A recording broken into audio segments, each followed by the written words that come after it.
So it snowed 1.5 feet, and all this guy wants to do is just burrow through. So Apple just exploded.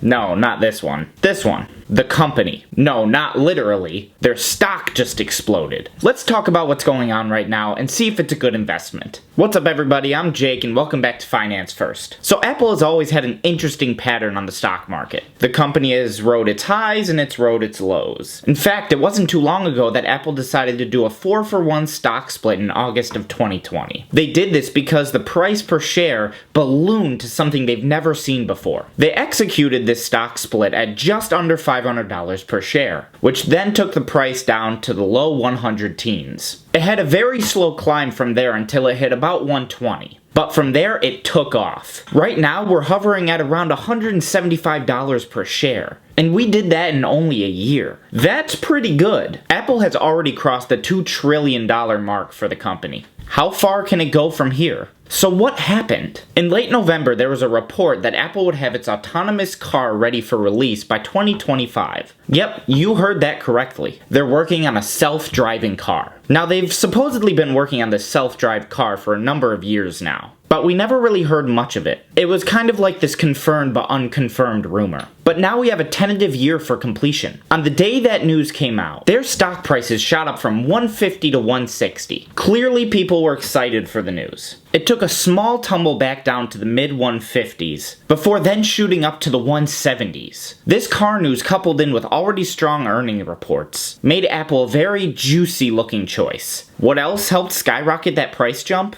They just won a delay on their App Store changes that Epic Games took them to court over. It's honestly a great time to be Apple. But now all of that is good news. But is Apple a good buy? Let's take a look at some fundamentals. In all transparency, I do own Apple stock. And it is one of my favorite companies. Not just on the stock market, but in general. Simp alert! I'm going to be buying more Apple, not only as it goes up, but as I see dips along the way as well. Why?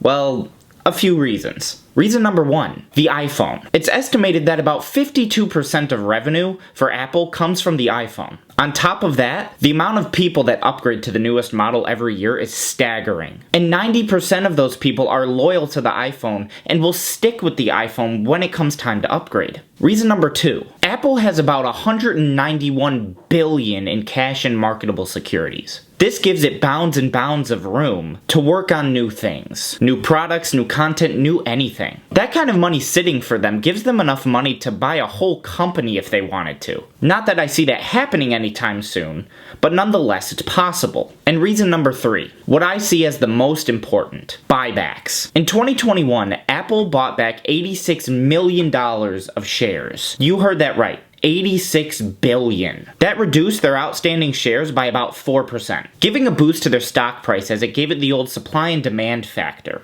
Over the past 5 years, Apple has reduced its share count by about 22%, as its stock price has soared about 500%. I see Apple continuing the tradition of big buybacks to tighten up its valuations in the future. If Apple can reach the low 180s per share, it will become a $3 trillion company. That's insane. It'll join a very prestigious club. And for all those reasons, I will be buying Apple and holding for a very long time. Have a good day, guys. I'll see you next video.